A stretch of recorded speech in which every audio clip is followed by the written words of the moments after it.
2 weeks into New Orleans Saints training camp, and the Saints offense has not yet stopped adding new wrinkles. We got all of that and a little bit of lagniappe for you on today's episode of Locked On Saints.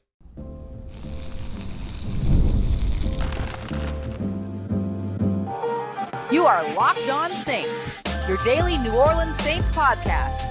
Part of the Locked On Podcast Network, your team every day.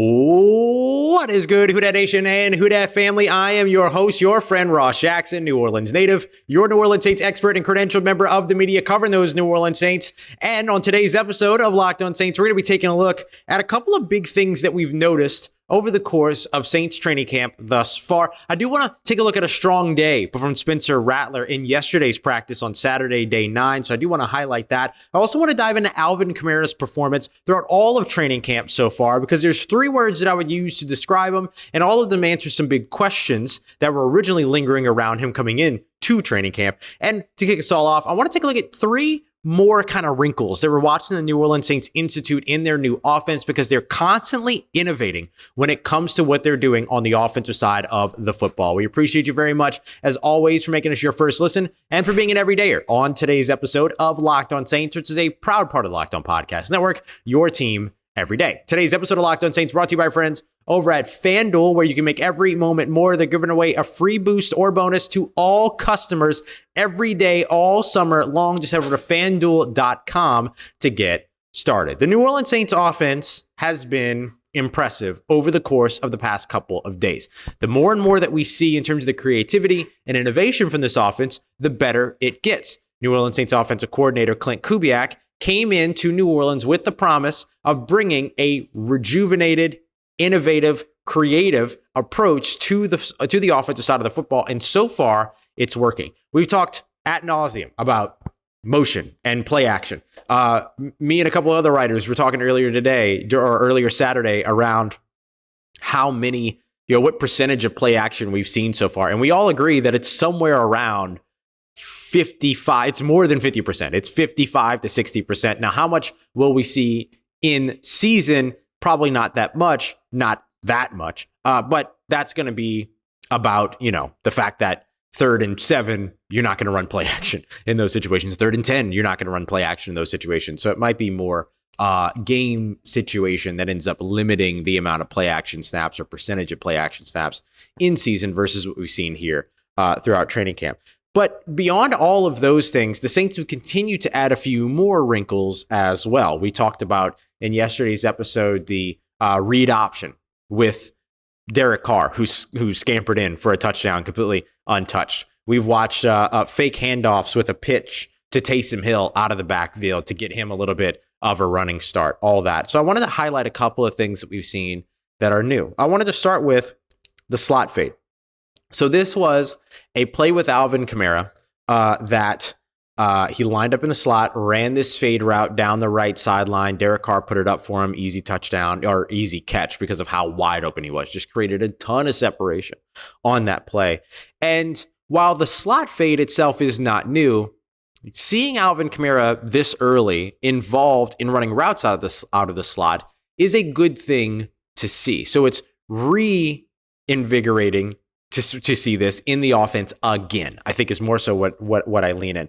Alvin Kamara just took 22 snaps out of the slot last year, according to Pro Football Focus. And in no game did he ever take more than 5. And that was one game, week 4, his first game back after serving the 3-game suspension early on in the season. Outside of that game, the most that he had taken was 3 on a couple of different occasions. So seeing Alvin Kamara already here in training camp, taking these big touchdown reps out of the slot, I think is promising. I think that we would like to see that more and more for Alvin, because you get the opportunity to utilize him and his route running ability and the deceptiveness that it creates. Even just using him as a decoy out in that area has an impact against an opposing defense. But then if you're able to line him up on the outside and do what it is that the Saints ended up doing in this training camp practice, which was draw a linebacker in coverage on him, then you get to take advantage of that down the field. If he ends up drawing a safety or ends up drawing a corner, maybe that opens up an opportunity for somebody else. Or because he draws that linebacker in coverage, it helps to lighten up the box for your other running back that you could potentially have if you go with a 2 running back set have Alvin Kamara lined up in the slot or out wide, bring a linebacker outside of the box and hand off to that other linebacker, or excuse me, to the other running back, or even Taysom Hill out of the backfield. Then you get a whole new set of possibilities if Taysom Hill is under center for that exact same formation versus if Derek Carr is under center for that exact same formation. So there's just a lot of things that you can do with this. So 22 slot snaps last year for Alvin Kamara feels like it wasn't enough. And seeing him go out there and make that play on Saturday kind of confirms that it wasn't enough. So hopefully we see more of that. In the play action world, there are a lot of different versions of play action. There's the straight play action drop back. There's the play action rollout where you roll out to the play side. There's the play action bootleg where you roll out to the backside of the play. There's the play action waggles, which is one of my favorite football terms in all of football. The waggle is when you fake to more than one player. So you might fake a handoff off the middle and fake an end around and then throw the football on like a quick slant or something like that. But we're seeing the Saints practice a lot of right now too is a lot of fake pitches, fake tosses, things like that. And so this generates a whole other sort of list of possibilities within the play action realm. Because if you have that pitch set to go to the outside and to the right, and you fake that pitch, it makes it very easy to roll over your inside shoulder and then bootleg out towards the opposite side. But it also gives you the opportunity to be able to just kind of dart an arrow out from and in that same direction. But if you fake the pitch, it doesn't have to stop there because you also have the shovel pass option if anybody comes crossing in front of the quarterback behind the line of scrimmage and things like that. So it just creates a lot of different exciting possibilities. We've also seen the Saints run a lot of fake jet sweeps, fake end arounds that led to other handoffs, pitches, or tosses, or that led to other throws. The reason why this is important is because if you're going to run fake pitches and tosses, if you're going to run fake end arounds, if you're going to run fake jet sweeps, then you have to have the true version of each one of those in your playbook as well. It means that you have to run jet sweeps. You have to run end arounds. You have to pitch the ball. You have to toss the ball. You have to do all of these sort of sweeps and things like that the Saints are faking. But in order for you to make them believable, you have to actually do them. So anytime that you see a fake pitch, a fake end around, a fake jet sweep, it's also an indication that the offense will include the pitches, the tosses, the end arounds, and the jet sweeps. I think that is a good note to put out there as well. Finally, a lot more movement of the offensive line. And this is about more than play action, okay? This is about more than just the rollouts and the bootlegs and stuff like that. We watched the New Orleans Saints, I think on 3 different occasions, once for each quarterback, run what's called a sprint out, or what we colloquially call a sprint out. You're a quarterback, you take the snap, depending upon your handedness, usually you run to one side or the other. And as you're running to that side, your eyes are downfield. So instead of taking a straight drop back backwards, you're kind of rolling to the side, right? So you do it right off the snap, no play fake, anything like that. That is a way to move the offensive line without a play fake. It allows you to move everything over, right? Get your offensive line moving, get your line of scrimmage moving, all this other stuff. Saints did this a lot when Taysom Hill was under center a few years ago when they went through 4 quarterbacks in that one season. This is something that helped him. This is something I think helps most quarterbacks. Get them on the move, get the offensive line on the move, get some of the pressure off of the quarterback that way because you're running away from the pressure, and then boom, have 2 or 3 routes running in the same direction as the quarterback, find which one is most comfortable, deliver the ball. This is one of those things that can help get a quarterback in rhythm. This is one of those things that can be the first pass of a game to get them comfortable, build the confidence. This is one of those things that can be utilized in a tight space like the red zone. There's a lot of usage for this, so great to see this as well. So I think that there's a lot of interesting things that are like further nuances than just the typical outside zone run, play action, motion stuff that this New Orleans Saints offense is adding. And Klint Kubiak's doing a wonderful job mixing in a lot of really interesting and innovative practices in this New Orleans Saints offense. I can't wait for you to see it. I genuinely believe that. I cannot wait for you to see it.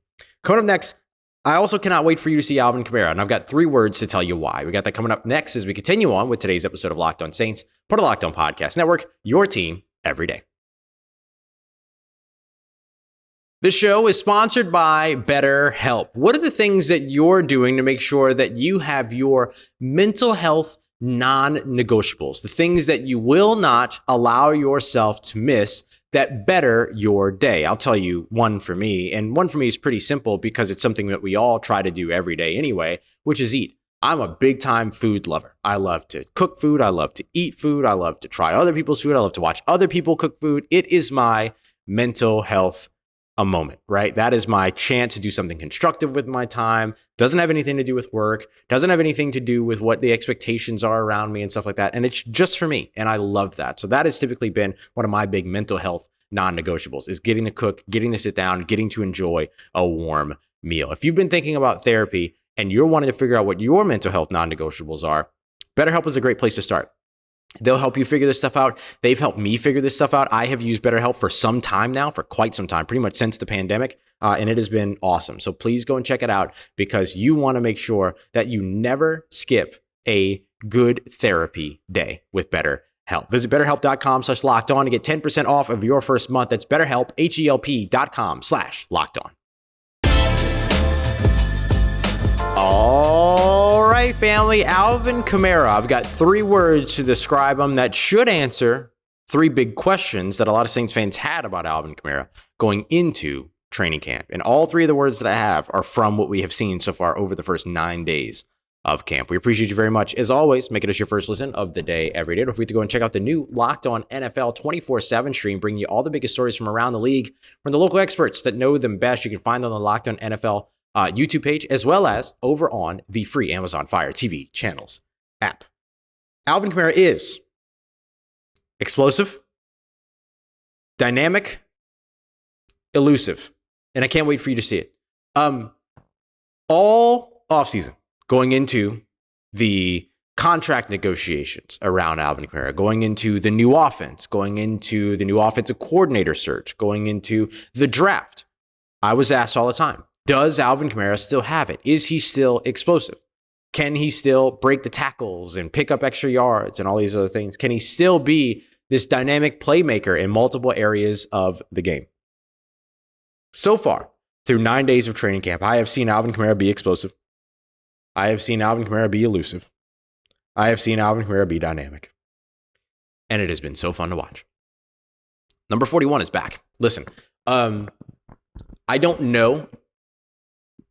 Going to be honest, I don't know if things will be as effective when, you're dealing with these NFL defenses that are accustomed to playing against Alvin Kamara and all these other things.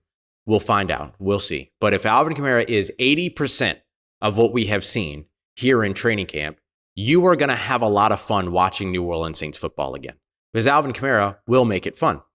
Alvin Kamara has made major strides in the passing game, and his involvement has made major strides in the passing game, like his usage, him being able to be deployed out of the slot, but also the screen passes to him out of the backfield, where he has picked up several big gains from screen passes. Utilizing him out of the backfield as well to run routes and attack the middle of the field, that has worked well. Getting him out in the flats, that has worked well. It's all working in terms of the way that you're accustomed to seeing Alvin Kamara utilized in the passing game. It's all back. It's all back. And therefore, Alvin Kamara, number 41, is back. And that's what I'm waiting to see. In the run game, seeing him actually be able to get to the outside, right? Seeing him run to the tackles, not because he bounces outside to the tackles, but because the point of attack is outside of the tackles. It is the outside zone run. It is the wide zone offense, after all. Seeing all of that also goes a long way.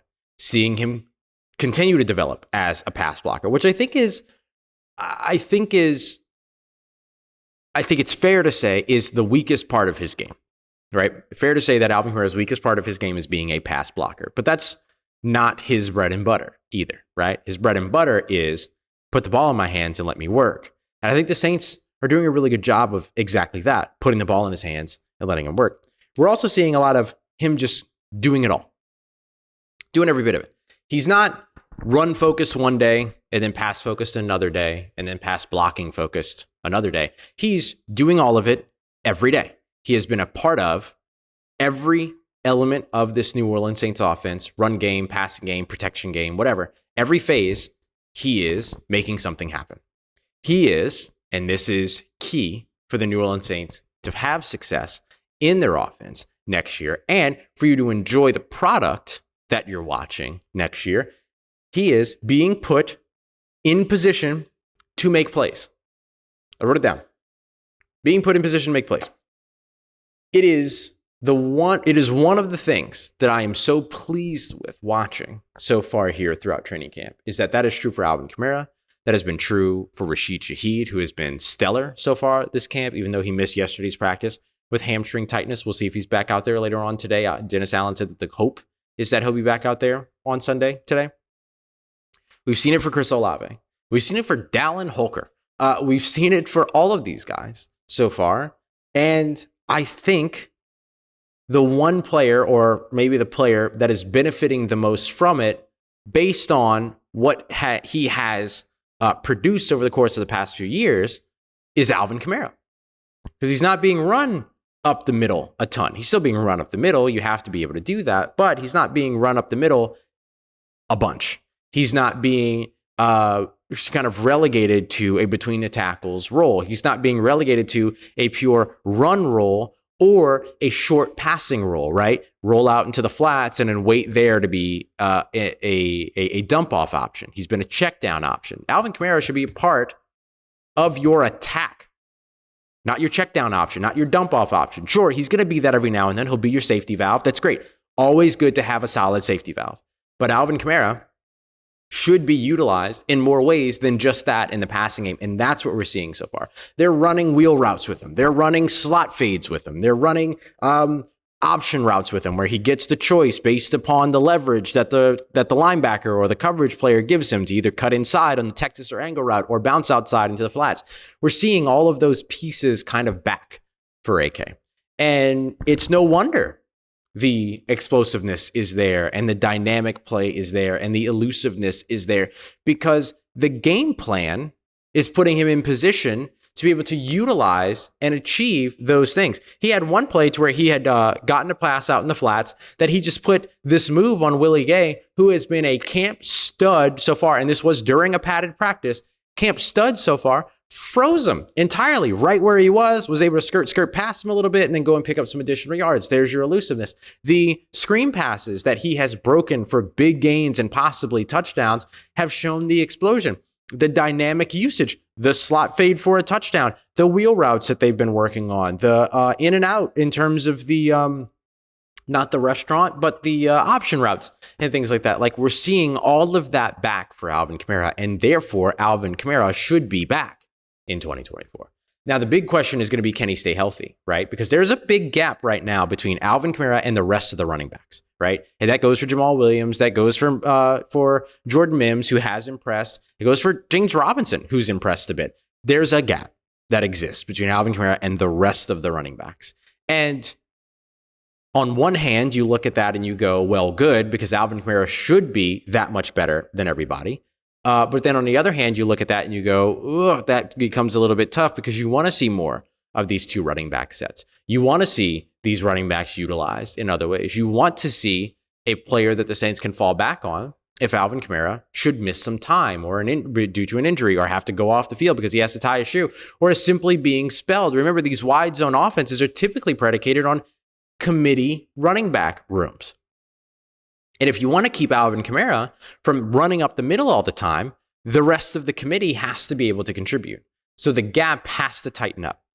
Whether that's Jamal Williams getting a little bit more comfortable within this system, which is a system unlike what he's been in before, okay? Because typically he's been asked to run up the middle, or in Green Bay, he was asked to catch passes, but the wide zone stuff still wasn't necessarily what they were running and all that.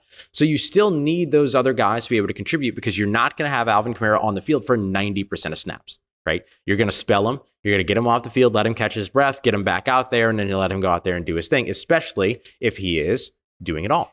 Especially if he's being dynamic and explosive and elusive. He's going to get tired. And so you're going to have to be able to rotate him out, put somebody in, give him a spell, and then be able to get him back out there. So somebody's got to stick, got to be able to climb up here a bit when it comes to this running back room. But in any case, you should be very happy with the trajectory of the New Orleans Saints, Alvin Kamara, and his usage in this offense. Coming up next, Spencer Rattler, among 4 players that I wrote down who I thought had sneaky, strong days on day 9. We got that coming up for you as we continue on with today's episode of Locked On Saints, part of Locked On Podcast Network, your team every day. Today's episode of Locked On Saints brought to you by friends at FanDuel, America's #1 sportsbook and the official sports betting partner of the Locked On Podcast Network. They're also the official sports betting partner of Major League Baseball. So go and check out all of the MLB odds that are out. You can check out different things from parlays that you can do, from homers hit to first hit to all these other pieces. You can dive in to games and get spreads and over-unders on games as well, and much more. You'd even go ahead and get ahead on some of the NFL action as well. New Orleans Saints favored 4.5 points over the Carolina Panthers. The over-under on that game currently set, at 40.5 points.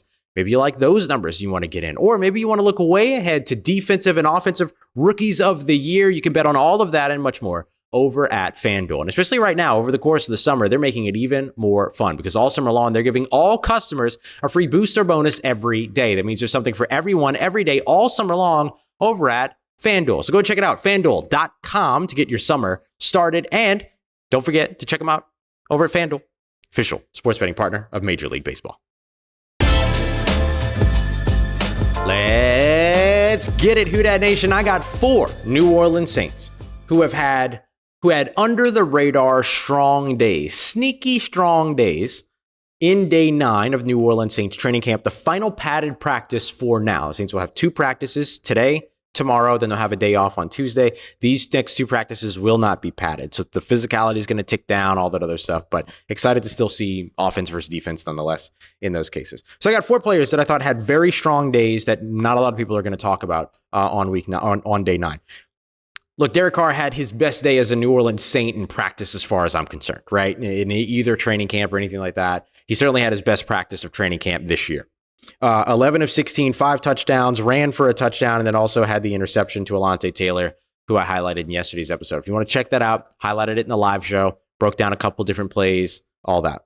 But I think it was another quarterback that had a sneaky strong day, and that was Spencer Rattler, who has now had 2 strong days, 2 very strong days. I think he and Jake Haener are still kind of neck and neck in this whole situation. I don't think that the separator is really going to happen until they get to the preseason games. But I do think that Rattler has had the 2 highest peaks so far in training camp amongst these 2 quarterbacks. But Rattler had 9 completions on 11 attempts for 6 passing touchdowns. Now, 2 of those came in 7-on-7s, just kind of putting it up high, top shelf for Michael Jacobson, the big 6'6" tight end, who at one point was being covered by Ugo Amadi, at another point was being covered by another smaller safety. So call it a cheat code if you want to. But I still thought it was good play selection, good pass selection.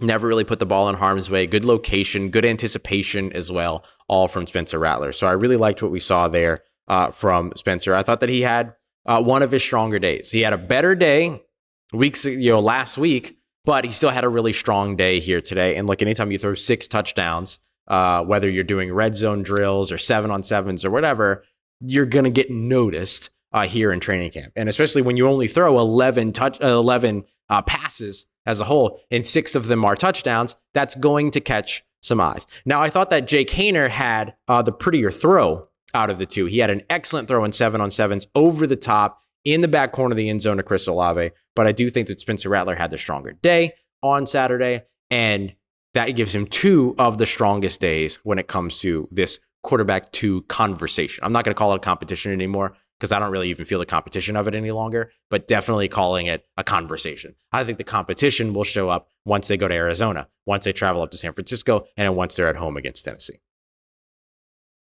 Cedric Wilson, I thought, had a strong day in his return to the lineup. He had been dealing with a groin injury. He was the wide receiver 3 for so many days up until he got that injury. And then all of a sudden, Mason Tipton started to climb up in the first team reps. Mason Tipton continued to get some first team reps today, but Cedric Wilson was also out on the field. Remember, the Saints did not have Rashid Shaheed on Saturday. And so with that being the case, it opened up a lot of opportunity for these guys to be able to kind of step up into different roles. It was one of the reasons why Chris Olave, having such an impressive day, was very impressive because he was the guy all for the offense in the passing game and still had an excellent day.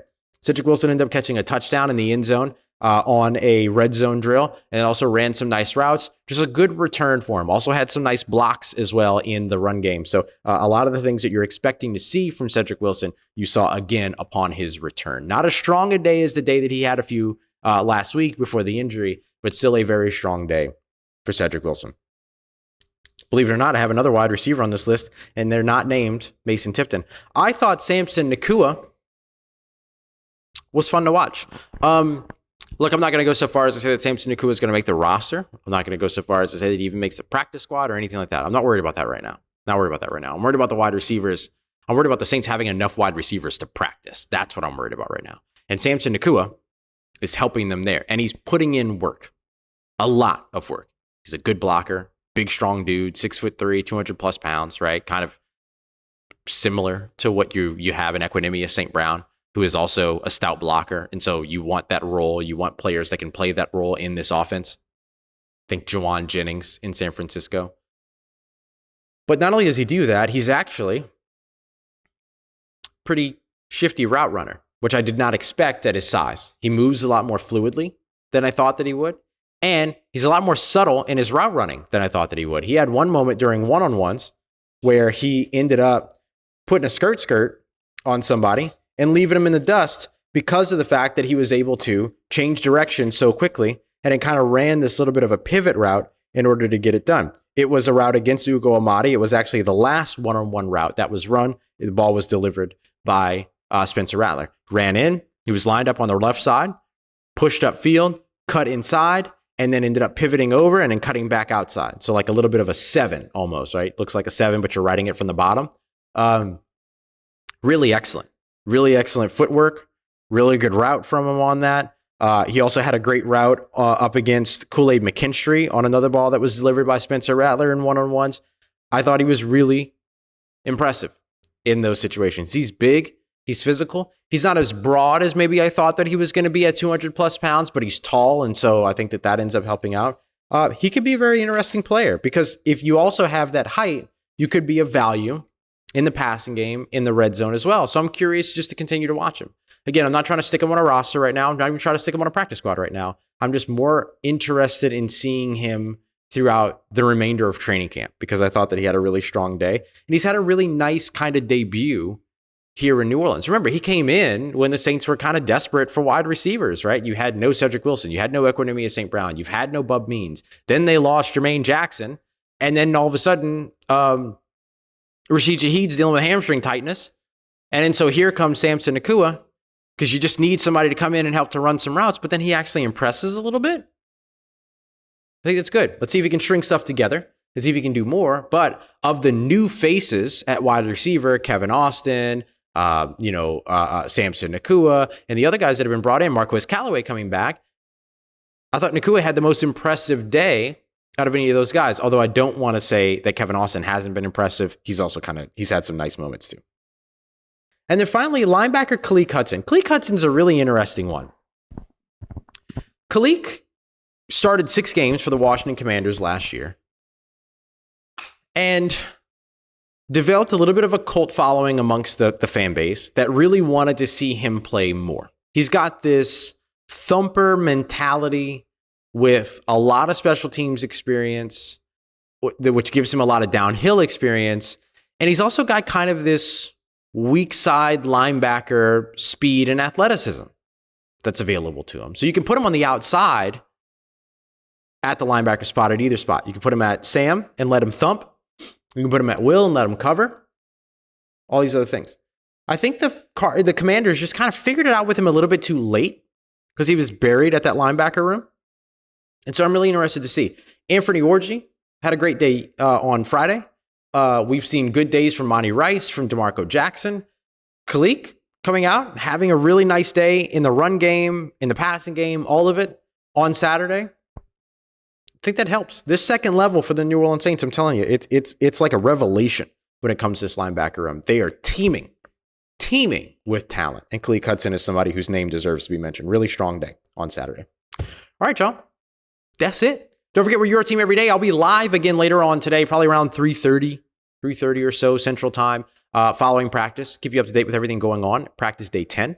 And of course, we'll be with a new episode for you Monday morning, just like this one. So we appreciate you very much for being here, making us your first listen. For your second listen, Locked On Fantasy Football is there for you. It's ready to help you win your fantasy drafts and win your fantasy football leagues. Don't be like my friend Allie Bronson, who had to go out there and sell lemonade like a child because she's a loser and lost her fantasy football league, go and win your fantasy football league. Don't be an Allie.